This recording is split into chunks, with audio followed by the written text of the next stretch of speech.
Hey, thanks, Jorge, for finding that missionary video. You got me thinking about a story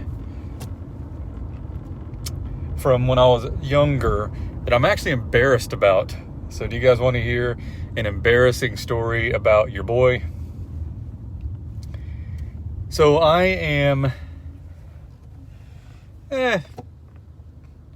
late 20s, mid to late 20s.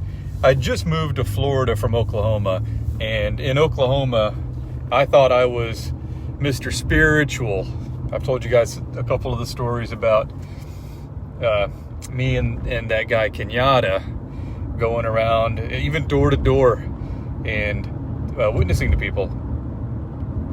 Well, I still have that fervor fresh off the boat from Oklahoma, and took an office job, and I was working as a gopher. So they would send me around to the courthouse, to different office buildings where I would deliver documents or whatever.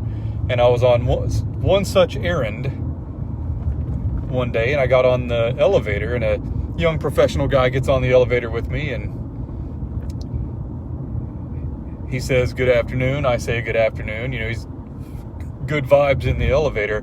So I immediately launch in, and I said, "Hey, if you died tonight, would you be sure that you'd go to heaven?" And you can see the guy's face just drop. He's like, "Ugh." And I have a little gospel conversation with him, but the guy's just climbing the walls to get out of there with me. And when the doors open, it's kind of like whenever you grab a cat's tail, the guy just takes off. He can't get away from me fast enough. Because I was a weirdo. I was weird. And guys, I'm not asking you to be weird. You know, I'm trying to get everybody excited about sharing their faith. And we should be excited about sharing our faith because we've got a really exciting God. And we want people to know that. But I'm not asking you to be weird. I mean, would it have been any less weird if I'd got on there and tried to sell them Amway? Or if it had been a pretty girl who gets on there, and before saying another word to her, I'm like, "Oh, what's your phone number?"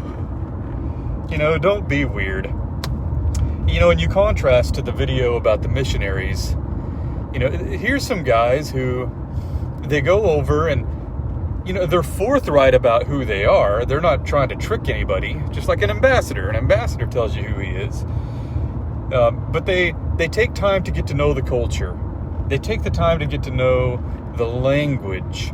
So they're speaking to these people on their terms. They're speaking to these people on their terms, just like an ambassador would. You know, contrast that with me being brash and uninvited and trying to strong arm this guy into a conversation that he wasn't prepared for and that he didn't want to have. That doesn't mean that you never have a conversation with a stranger about the gospel. It doesn't mean that at all. There's occasions when that would be completely appropriate. But, you know, Paul says, walk in wisdom towards those who are outside. I wasn't walking in wisdom. I was just being kind of a weirdo.